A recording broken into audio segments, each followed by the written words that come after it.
Welcome to another broadcast of Philosophic Perspectives on the ArtistFirst Radio Network. All past shows are archived. You can pick them up at ArtistFirst.com. And now out to your host, it's Arthur D. Schwartz. Why, hello, everybody. So nice to be with you again this evening. Oh, the background music is still running. Okay. So very nice to be with you again this evening for another edition of Philosophic Perspectives. Well, tonight's show is going to be about my proposal for an open patent system, which I feel is unique. I mean, there are proposals for open patent systems, but this is quite different.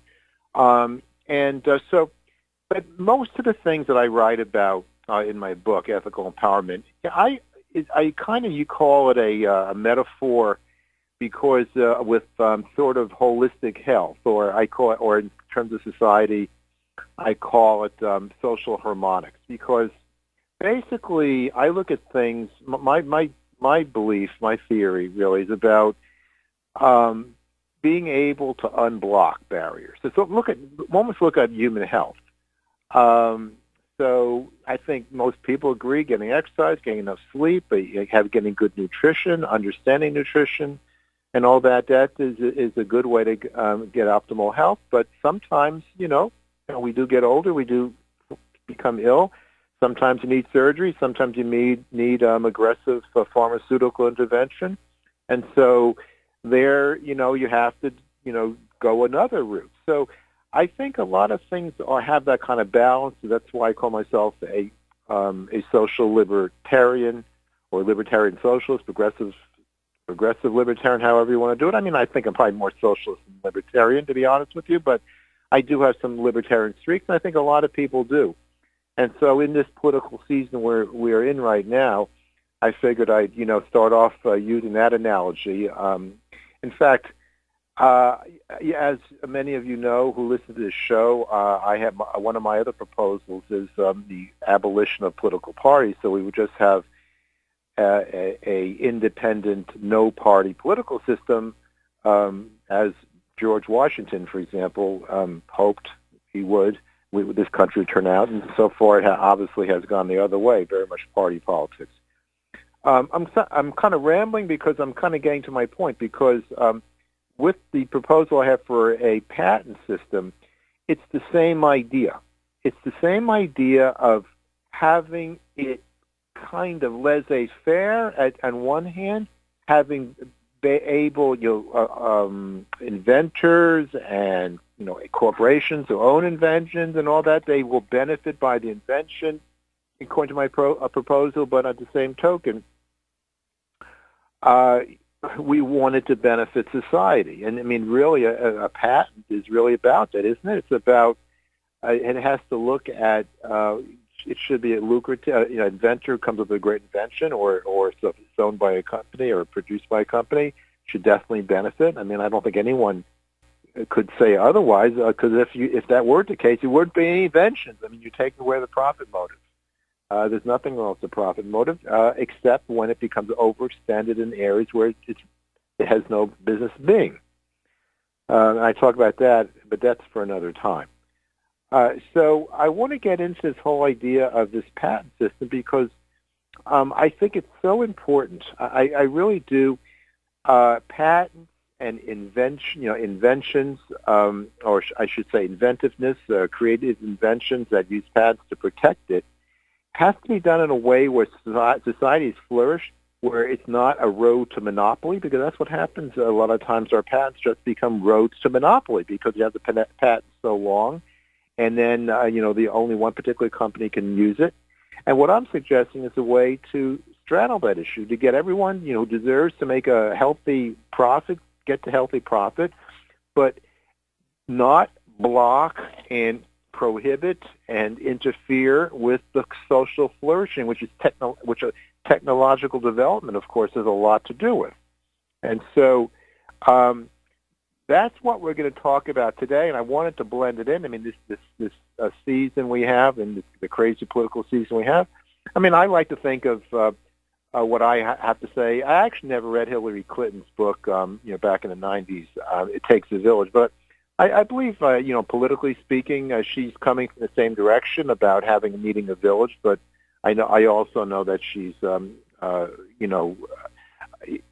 interested in entrepreneurialism and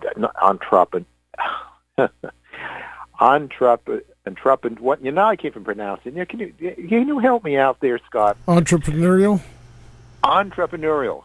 Yes. Thank you so much, Scott. All day long today, I was just finding I was having a hard time speaking. And just as a digression before we get into it, I'm just kind of in a pissy mood because I'm here actually in my office today. And I had scheduled a 7 o'clock appointment with somebody new.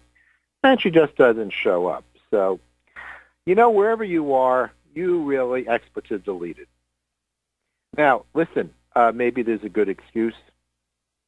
So since I expletive deleted it, you really can't be blamed. Now, if I was Donald Trump, I would say exactly what I meant. But that doesn't mean it would be a good thing. Well, what I'm going to do now, ladies and gentlemen, I'm going to put on my headphones because I'm going to read the section of my chapter. The chapter of my book is section 2.7. It's called Ethics of Invention.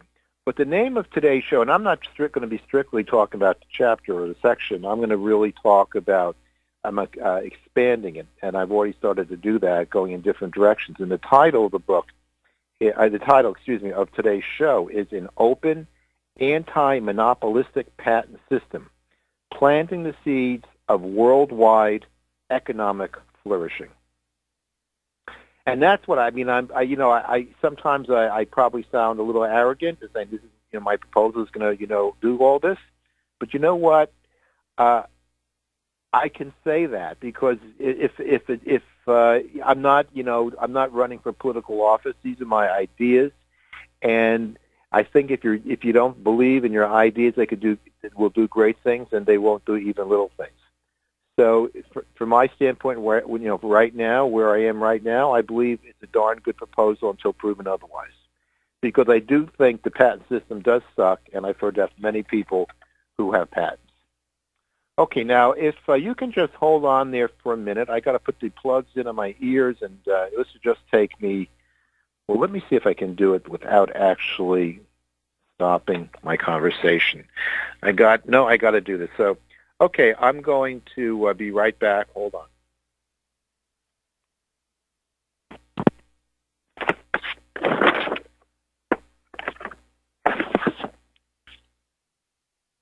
on. Okay, and now I am back. Just to verify, are you there, Scott? We got you. Okay, this worked so far. So I'm going to just untangle the wires a little bit here. Oh boy, what a mess. What a mess. I wish I was a more organized person.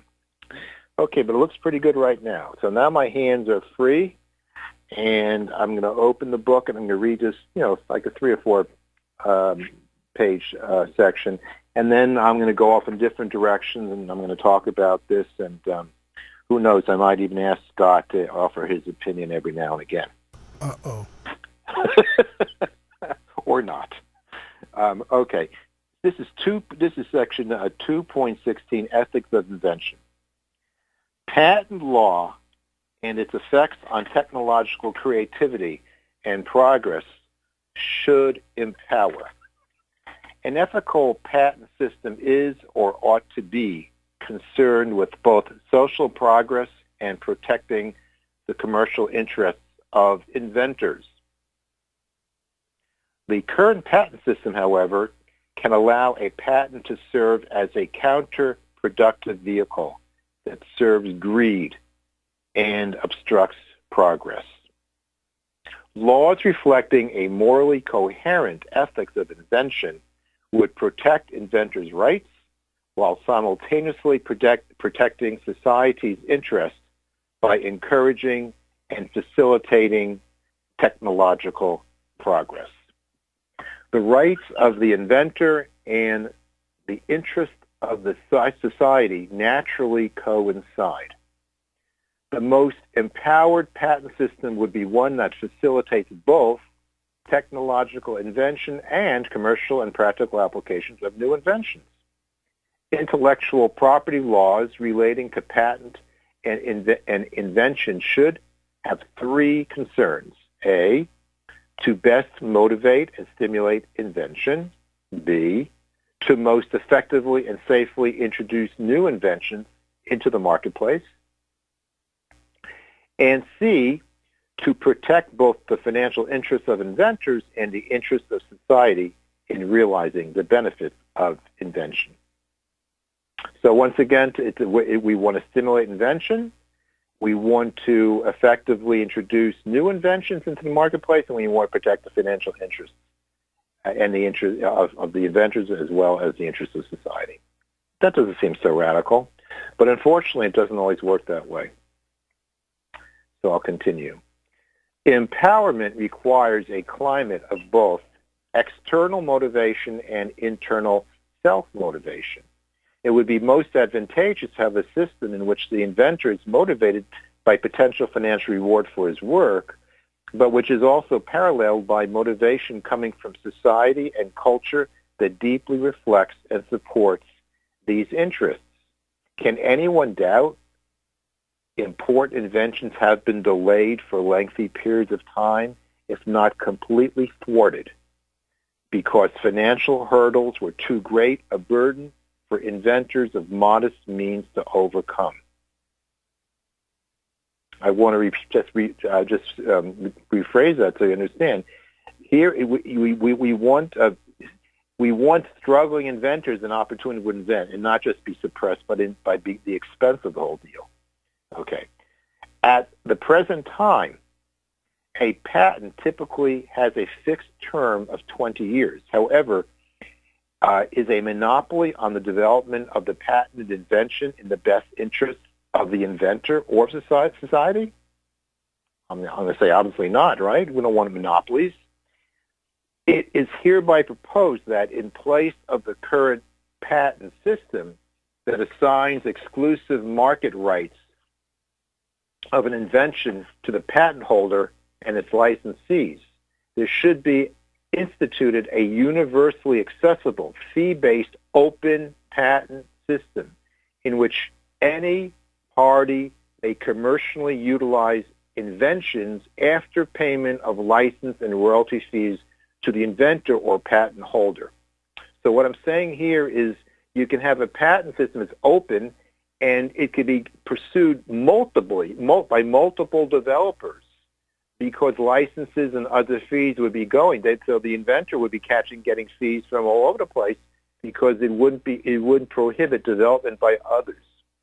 So now I'm reading again. The fees would be determined by a standardized pro forma schedules or by an impartial patent board in order to facilitate expeditious development and marketing of the invention and provide fair compensation for the inventor, whether it's individual or corporate. In the proposed system, a newly patented product will rapidly begin to benefit both the inventor and society by enabling other parties to bring the invention to market upon payment of the initial licensing fee. The inventor or patent holder will continue to benefit throughout the term of the patent from royalty payments or commissions based on sales. Since patents would be universally licensable, inventors could benefit enormously from the development of their invention by a diverse source of developers. Industry, meanwhile, will flourish as companies compete to market products that utilize the inventions that they are licensed to develop and market. Product development of inventions will improve far more rapidly under this proposed system than in the traditional system of exclusive control over the development by patent holders. It would prove desirable to extend the patent term period, or I would say, I misspoke. It could prove desirable to extend the patent term beyond 20 years to provide even further financial incentives for inventors. The existing patent system encourages corruption by facilitating the suppression of invention. In the current system, a patent can be purchased and then left in cold storage. If the inventor is an individual or small business, it may feel trapped by financial pressures and other circumstances and have no choice other than that of selling the patent to parties whose only interest is in protecting their market share by suppressing the new invention in favor of an existing and perhaps less desirable product or technology. The present proposal will circumvent the suppression of inventions because patents would be available for development by others almost from the moment that the patent is approved. The development of new inventions could not be thwarted by the purchase of patents solely for the purposes of suppression because under the proposed patent system there would be no limitation on the ability of others to purchase licenses to develop the invention that might otherwise be the target of suppression. You see, this is suppression proof because you have multiple parties developing the invention, while the inventor, whether it's an individual or organization, would be benefiting in all cases. So you'd have, I'm talking off the cuff right here, so you'll have development by multiple parties. Can you just imagine the progress that would happen when the patent isn't just locked in so one particular company can develop it? And yet there would be income streams coming from all over the place because the inventing party would be profiting, getting fees and licensing fees and other commissions through the whole course of many years by many threads, many parties are developing this, and they all would be producing fees for the inventor. So all, including society, would benefit. Okay, and going back to the reading now. So there would no longer be any point of buying patents only to keep them in the freezer. All that the would-be suppressor could accomplish by paying a licensing fee to use a patent would be to become a legitimate participant in the advancement of progress. But the patent would no longer be an instrument of suppression, or I should say monopolization. I just added that. The inventions of Royal Rife or T. Henry Moray, if their inventions have validity, those I spoke about those folks in the past, but Royal Rife supposedly invented, he argued, a cure for cancer and also a revolutionary microscope. T. Henry Moray, a free energy device. So this is a little bit off the topic for today. But I do return to that topic many times, and I will continue to do so. Let me just read this again. The inventions of Royal Rife or T. Henry Moray, if their inventions have validity, would have been more difficult to suppress if the opportunity to participate in the development of paradigm-shifting technologies had been made open and accessible by a patent system such as the one proposed. Of course, government regulatory suppression could remain an issue, but the introduction of multiple developers would create political pressures to block any effort to suppress the active development of transformational or paradigm-shifting technologies.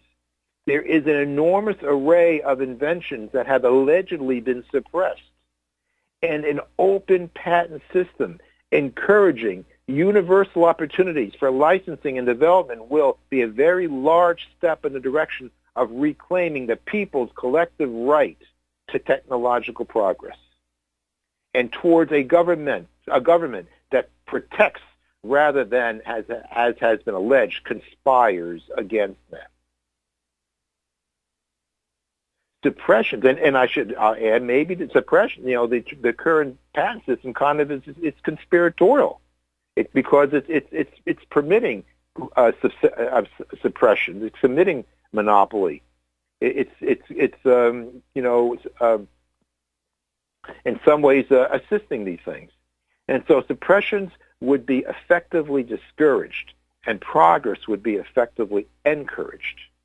Not by dreams of monopoly, but rather by a truly democratic marketplace that rewards both creativity and invention and ensures the advancement of knowledge and technology. And I'll add hugely, because once again, not only would suppressions be effectively eliminated, as I've explained, but multiple parties can develop the invention. That's a big thing. Having invention is one thing. Developing the products that utilize it is another. And so you'd have multiple threads of development. It would create economic flourishing with unbelievable exponential growth. Okay, now let me continue reading. I'm almost done. A system that encourages development of invention by guaranteeing inventors fair compensation for the development of their work by others will lift unnecessary secrecy that deeply threatens progress. The inventor or patent holder will want its invention to quickly enter into the public arena, and the clouds of secrecy that in the past dampened progress because of the fear of theft would evolve into a culture of information sharing. Patents will become seeds for progress that ensures profit for the inventor that under the current system may never be realized. Yes, either because they don't have the money or because they've been suppressed. And it's, when you think about it, for 20 years or more of one company having the sole right to develop it, there's so many ways that progress is suppressed, really, because the research and development is being stymied by this system. Because, ideas, it's like the spokes of the wheel. It goes in different directions. And so that's all being suppressed. Let me continue reading. The proposed open patent system would rapidly stimulate multiple lines of technological advancement. Should the vindication of those who have suffered unjust suppression of their inventions be cause for compensation? Should it be mandated that a patent that has been unjustly rejected or an invention unjustly suppressed on grounds of pseudoscience, so-called, or arbitrary paradigmism, which means hyperlove for the paradigm, later be awarded compensation retroactively, either to the inventor, the inventor's estate, or the corporate patent holder? Should a government or its agency that sanctioned the suppression pay compensation? Should the corporate or financial interests that initiated or orchestrated the suppression be forced to pay? What would justice require? Doing nothing would seem unjust. So I ended that, that concludes that section. And I ended that because that leads into another thing I have about, I just believe so strongly that truth must prevail. And so I feel there's a deep moral issue when a patent, for example, would be suppressed, and then years later, this person, let's say, dead for 30, 40 years, 100 years, whatever, and his life was, really ruined, except in the total metaphysical sense that it may be in metaphysically through reincarnation or heaven, he's gotten his just reward, hopefully so. But we can't deal with that. We're dealing in the world, in this life, in this plane that we exist on. And should these people or their estates be compensated? I think something has to happen. It's a little bit along the lines of compensating the families of slaves. I'm not probably quite putting to that extreme, but it's the same concept. When an injustice has been committed, doesn't morality demand recognition and some kind of compensation? I don't know, but to me it seems it would. And so that's this is. I'm going to cut for a break pretty shortly, but I just want to kind of review what I just talked about, because this whole thing has to do with what I call social harmonics. You know, it's not about being a socialist or being a libertarian, because those are dogma. I mean, those are arbitrary things. We have to look at reality. We have to look at what means human flourishing. Human flourishing isn't, guess what, ideologues? Human flourishing is not just becoming an ideologue. Guess what, free marketeers? Human flourishing is not just about making profits. And so you use the same principle in if you're you use the same principle if you're a shoemaker or a computer maker or something, or in a case of someone's life, or how about the law, where money, profit, gets somebody off, or in some other case, some poor schlump rots away in prison. We've seen this all too many times. I just saw something on TV which was heartbreaking. I mean, it just happens over and over again, and people just defend it. They defend the indefensible, and guess what? I won't do that. You know what? And as long any country who continues to defend injustice will suffer the consequences. I don't care who it is. It's us and anybody else. And so, yeah, I don't care, because you know what? This is the enemy. It's ideology, dogma. Do not love ideology. Love love, okay? Do not love your stinking money. Love love, wherever that takes you. And if it's a socialistic system, fine. If it's libertarian, fine. But don't love your stupid effing ideology, because that's all it is. And that goes for religion too. Go to religion too. Don't believe in your religion if it requires you to commit hatred and violence and torture. Okay, you can call it a religion, but you know what it is? It's evil itself. So because ideology, as I say in my book, is also theology, is also an ideology. So, again, a lot of ideologies are beautiful, but the thing is, when they're carried to their extreme, they're rigid, and they can be used to corrupt. To corrupt people. They can be used for violence. They can be used for hatred. They can be used for destruction. They can be used any way you want, because they can be twisted around the little finger of the ideologue. Does it seem to you that I'm emotional about this? Okay. Hey, Scott, by the way, how is the sound coming out right now? Sounds fine. Was it better before I put it on, or does it sound the same to you? There wasn't much difference. Not much difference? No, okay, really. We'll talk about it in a break. So I'm going to take a break right now, and we'll be back in a few minutes.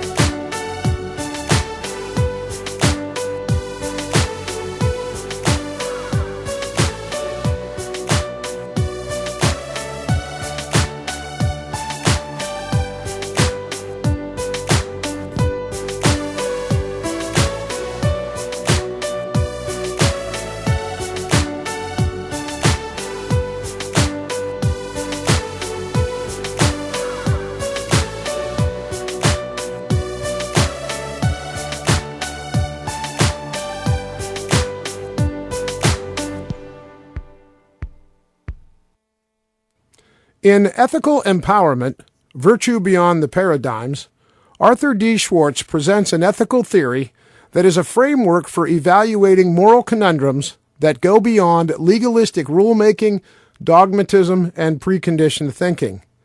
The book is as much an ethical framework for unconventional ideas as it is for staying with convention.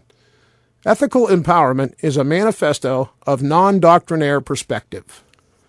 Ultimately, the hypnotic thinking of ideology and dogmatism can only be overcome by returning to the true source and essence of morality, which is nothing less than universal love.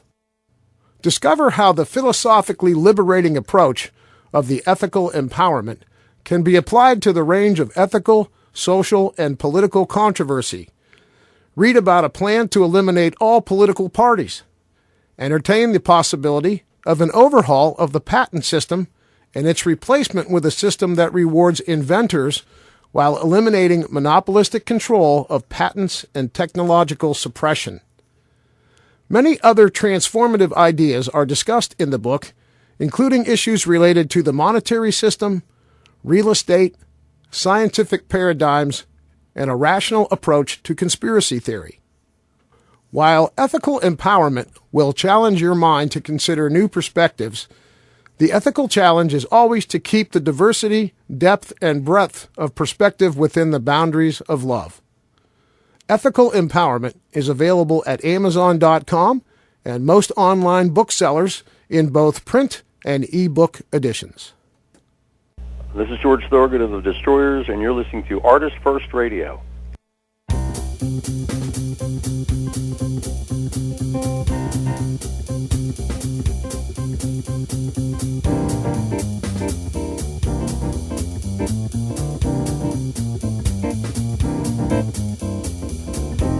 You are listening to Philosophic Perspectives on the ArtistFirst Radio Network. Want to send a question or comment to this broadcast or any broadcast on ArtistFirst Radio? You can hit us up at dj@artistfirst.com. And now back to your host, Arthur D. Schwartz. I do realize that I got into it. You know, I had no intention of just letting my emotions best with me, but I guess I'm that kind of person. I work myself up. But I mean, I'm very serious about it. I mean, I do think ideology is the scourge.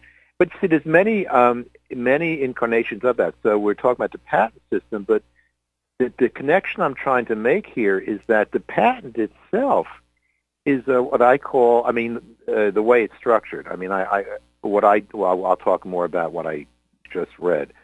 But the patent is disharmonic when it causes inventions to be suppressed, whether it's being bought out and then the corporation can just sit on it to protect their market share of an existing product, and it's going to be more profitable for them. By the way, when I bring it up, sometimes people say the argument, well, how can you do that? They would then the company that bought the patent would want to benefit by their patent.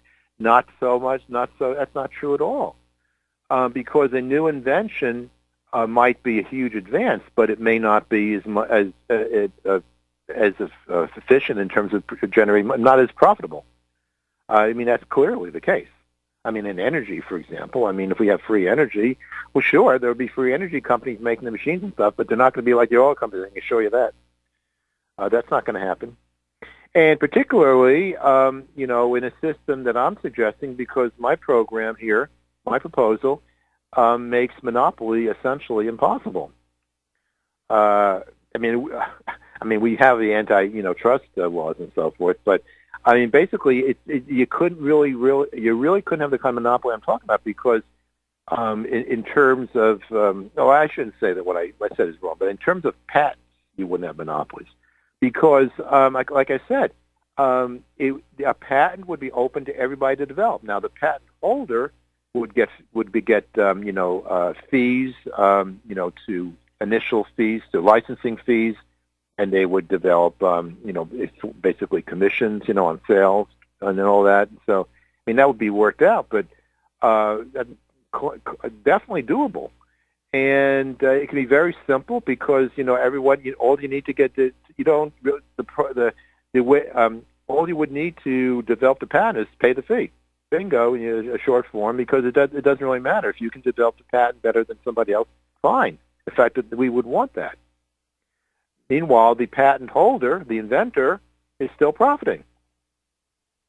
So, I mean, the patent holder could have a company, too, to work on a patent. So in that case, he's just like everybody else. Of course, he has an advantage because he doesn't have to pay for the patent, because he's an inventor. So there would be an advantage there. But the thing is, this system would, and that's a fair advantage. I have no problem with that. I mean, the guy who invented it should have an advantage, and the advantage would be that he doesn't have to pay the fee because it's his invention. But this would open the doors to so much flourishing. So just think about it. Around the world, where in every country in the world, inventions are explored and They are developed by multiple parties, multiple companies, but there's only one inventor.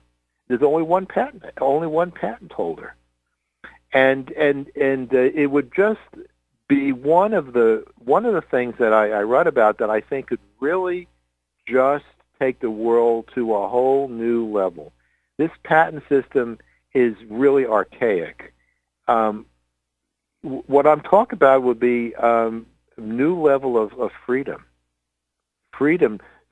for the intellect to explore technology. Of course, I mean, there's a whole thing about the suppressed technologies that I talk about free energy on several shows, and I do it periodically. But even that aside, I mean, that's something. But that's because it's being suppressed. Having this system here would basically inoculate suppression, because there's no point in suppressing something, because once you got the patent, anybody can use it. Just pay the fee. It would be a modest fee, I would imagine, but the money would be made by the inventors just for the fees also, but also through the commission. Every time a product is sold with that invention, there would be a fee generated. Within in our digital age, that wouldn't be difficult. That would all be part of this, just like figuring a sales tax or something, or a VAT tax or something. I mean, it would all be just calculated pretty simply. It's just, I mean, maybe what I'm talking about would have been more difficult in another age, but I don't think so. I think the thing is, this is the modern age. I mean, right now, of course, patents are not just a whole necessarily an individual instrument. A patent could just be a component. Doesn't matter. Components of technology have all kinds of, there's millions of patents, but it all comes down to the same thing. I would just say.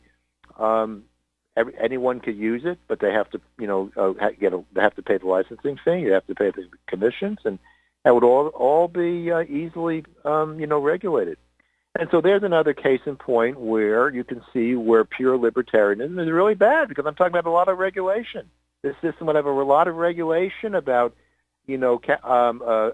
enforcing and monitoring through, not really monitoring, but setting up systems that calculate on each sale, whether it's wholesale or retail, whatever, and come up with a basis for generating commissions going to the vendors. So that does have a governmental authority. But at the same time, the libertarian would say, "Oh, this is terrible. This is too much government. Too much government." But not so, because that government is allowing a tremendous increase in freedom for new inventions that makes life that can cure disease, can end hunger, can bring us to the outer reaches of space, and the inner and untold beauty and affluence and joy that we can't even imagine right now. Technology can produce. So you might have government, but it's a government that's creating lots and lots of freedom. So that's the flaw. I mean, that's a perfect example of why I call myself a social libertarian or a progressive libertarian. I use both terms because there's elements of both dogma, both the ideologies that work. And so this is a perfect example. So anyway, in my book, Ethical Empowerment, Virtue Beyond the Paradigm, I have lots and lots of examples where I'm trying to basically demonstrate the fraudulency of dogma. And I think in our age, I mean, libertarianism and socialism are sort of the iconic polar opposites in political philosophy, and probably any kind of. I mean, to me, it just seems it's so prevalent in our age. You seem to have to do one or the other, and it's not. And so, anyway, I think that's clear, and I did a lot of things I discussed. I do talk about suppressed technology. I do talk about things like real estate, which I think I mentioned. I have to talk about that more extensively another time. And in entitlements, and in healthcare, and in the justice system, and in the educational system. Many, many, many, many other things I talk about. And to me, it's a thread that really does cut through the book, talking about what we need is social harmonics, a holistic ethics are the two terms I use, that basically don't care about dogma. It cares about human flourishing. So again, to use the example I did when I started the show, I'm a vegetarian. I take supplements. I believe in holistic healing. I believe in. I haven't had acupuncture, but I would go for acupuncture, and all the holistic disciplines. I give a lot of credit to. But does that mean I wouldn't go to the doctor or get the operation? I'm fortunate I haven't had to do that. Yeah, it could happen, right? I mean, we get ill, we need operations, we need powerful pharmaceuticals. I think that's a last resort. I think that's where medicine is wrong. I mean, they do it too easily before trying the natural alternatives. Of course, they don't do it because they're not trained and such, so that's another thing. I am rambling a little bit here, but I mean, this is very, very similar to the argument I just made with patents.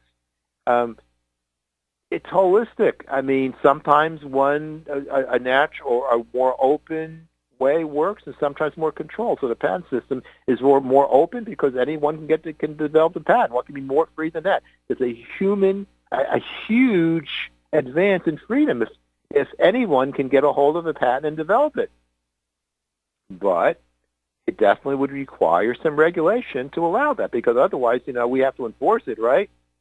I mean, we have to make sure that the people who develop the patents do the payments do go to the inventors, because that's extremely important. Because if the inventors don't gain the benefits of profit, guess what's going to happen to inventions?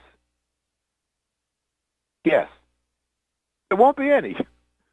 So you see, it all works together. It all works together.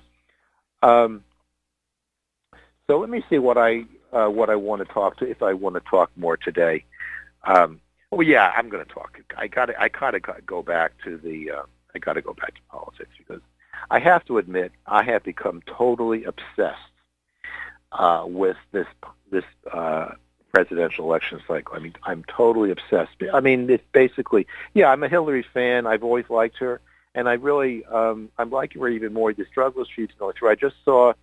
Like I said, I had a chance to watch it. This Commander-in-Chief forum that NBC had, and so this is tonight. I had an opportunity to see it because my client or my new client never showed up. So this is glass half full, right? And I really am proud of her. She's under attack. People don't like her because of the email thing. I think she really handled it pretty well. She stood up for herself. She explained herself well. She did apologize, something that Donald Trump can't do. Doesn't know what apology means. Can't say it's wrong, and it's so stupid because she actually pointed it out. He's on tape saying two different things, directly contradictory, and it's pathetic. Pathetic. For example, the Iraq War. He says no, he was never for the Iraq War, but he's on tape several times saying he was. He's on tape. He's saying it's clear as day. Oh, as a matter of fact, you know what? I have a Twitter. I've been very active on Twitter.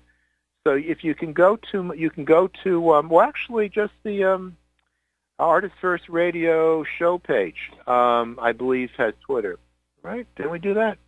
I got the Twitter link on the page. You can go to arthurdschwartz.com or on the ArtistFirst Radio show page. Actually, it's ArtistFirst Radio / Arthur D. Schwartz. That's the Philosophic Perspectives show page. Of course, Scott has it all linked linked in front. It's linked on the ArtistFirst show page as well. He's really done a great job linking to all the shows, so you find me there as well.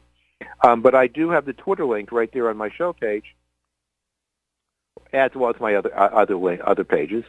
And if you go there, I've been going hog wild about posting on political stuff, my own comments, and on other issues as well. Actually, I want to talk about this some more because I've really gotten into it, but I do want to take a pause now so Scott can run my ads, and we'll be back in a few minutes, and then we'll talk a little bit about what I've been doing and during this campaign on Twitter, and then we'll close out the show. Be back soon.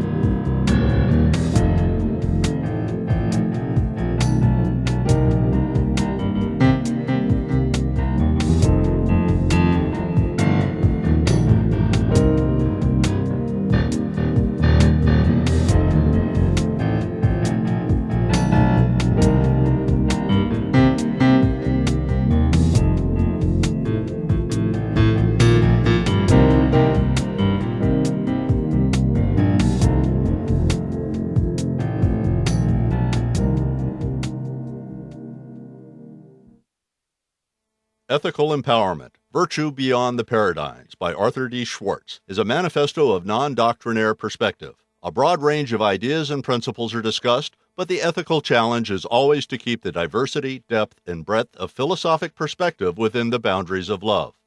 One of the many topics discussed in Ethical Empowerment, in the section entitled Tales of the Pot and the Kettle, concerns the shouting matches between mainstream science and unconventional technologies that the mainstream loves to deride as pseudoscience.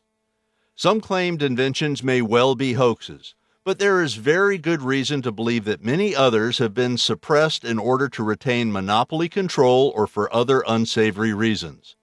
Is free energy possible? Are cures for cancer being held back or impeded by big pharma and the medical establishment?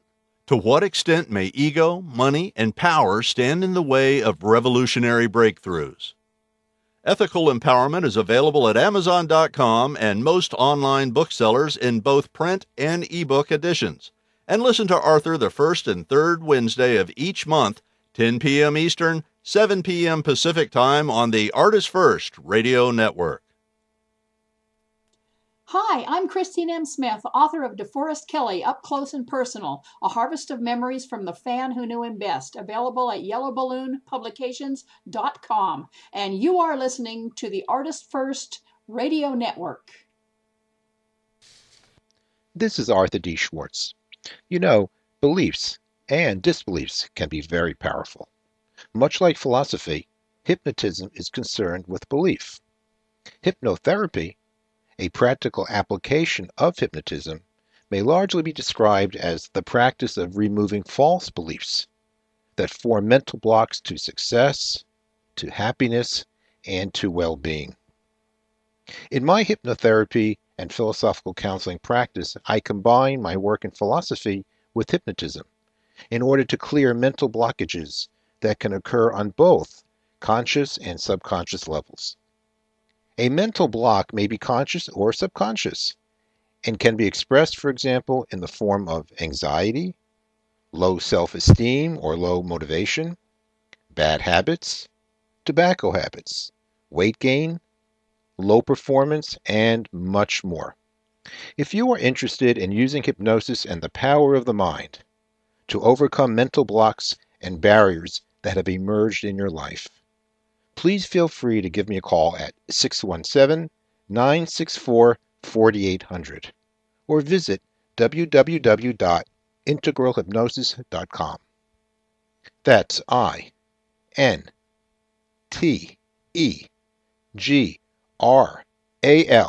hypnosis.com.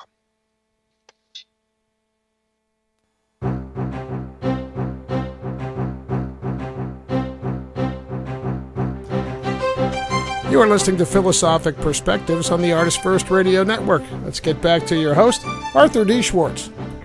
Hello, welcome back.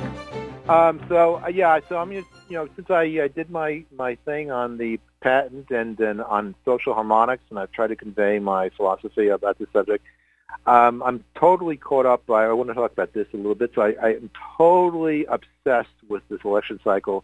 I wake up in the morning, and the first thing I do is I go on Twitter and I start twittering, or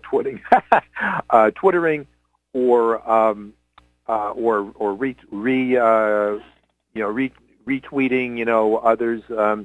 And there's what I've done is just posted some really, I mean, I can't stand Donald Trump, so I just can't stand the guy. And actually, I mentioned Twitter, but also on YouTube, the YouTube page, you can find that on my arthurdschwartz.com. But I have a section there also where I have videos, so anti-Trump videos. But the thing about it is I find that people call Hillary Clinton a liar and all this stuff, and this is, they have these, Pinocchio nose, there's no comparison. You can say what you want. Donald Trump, almost everything he says is a lie. I mean, it truly, it's not an exaggeration. And so there is a great video, and I even know the name. Go onto YouTube and search for Trump on Trump. And he just, and I'm just going to verify that, I'm going to verify that name, that title, I think it is, but just go there. It's Trump on Trump, and it's the funniest thing, and they show him going right down to it through one issue after the other, contradicting himself. Straight out contradiction. It says, I like vanilla, I like chocolate. Okay? No, I like chocolate. No, I like vanilla. And it's just incredible. It's just incredible. I'm going to look at it right now to make sure. If you go into my website, which is youtube.com/user/ArthurDSchwartz, I think you can probably leave off the user. It still works. I'm just in there now. And it's called, oh, no, I was wrong. Okay, not Trump. Trump exposes Trump. That's the video. Trump exposes Trump. You got to watch it. You have to watch it. It is the funniest thing. Oh, and the swear. The thing about the swearing, and that even that is in some sense is lying. It's the most unbelievable thing. Trump explodes. If you don't go onto mine, to my site or my YouTube site, or go on. If you don't go on to Twitter, it's also posted on Twitter. It's harder to find Twitter because there's so many tweets. You can just type it in Google, or just go to YouTube and type in Trump exposes Trump. Listen to it. Unbelievable. Unreal. Unbelievable. It's just, and the thing about it is, there's just no denying it. It's right there. It is what it is. You just can't. It is what it is. So I did watch the show tonight on the Commander-in-Chief Forum on NBC. I do personally, I think it was, maybe I'm a little biased, but I do feel Matt Lauer was being tougher on Hillary but then again, they're attacking the email, and she really just stood up and, man, she's got a lot of guts. She really does. And so the thing there, though, is that, all this crooked Hillary thing, but that, which is, of course, we did the last time I did a program on demagoguery, and that's one of the tools of that demagogue, just making up names, name calling, all this juvenile stuff. But the reason they do that is because by calling somebody a name, you divert attention to the actual issue. That's what it's for. It's an old demagogue trick. It's a trick of the demagoguery. And if you just start calling someone a name, you just focus on the name calling, and then you don't really get to actually getting to the truth. Which, of course, in the case of the most demagogues, what the truth is that they're liars. And so what's happening now, though, is in Trump and Trump University, the thing about that is that is a big scam job. Now it's in New York, it's in Florida, it's in Texas, it's in California. And this is a real scam job by some cheap scam artist who's running for president of the United States. And if he would be elected, and I'm sorry to say, there's a chance. I mean, I dread it. I really dread it. I still believe Hillary will win, but Trump has closed the gap. But that's not probably what's predicted.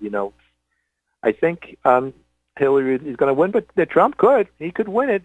And I rue that day, and it will be a very sad day for America. A sad, sad, sad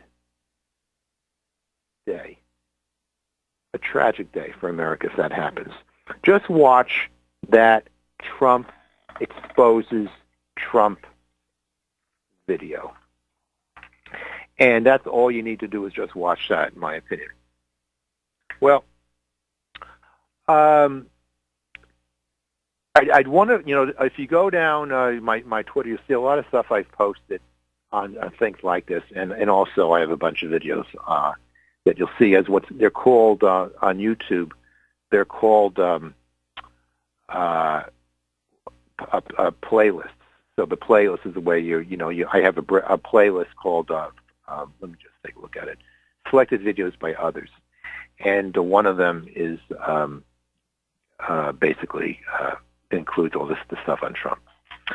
Okay. I think I'm going to conclude today. If I have to do an objective evaluation of the show I just did, I think it had strong points and its weak points. But I did the best I can. So anyway, I want to thank you. We're coming to the end of the show. I want to thank Scott once again. It's always an honor to have him as my producer. And so this does conclude tonight's broadcast. For links to my book, Ethical Empowerment, the full title is Ethical Empowerment, Virtue Beyond the Paradigms. It's linked on the show page. My philosophical counseling and hypnotherapy practice, and the Social Philosophizers Club. Please visit arthurdschwartz.com. And this is Arthur D. Schwartz reminding you to live well and think deeply. And please, friends don't let their friends vote Trump. Until next time, good night, everybody.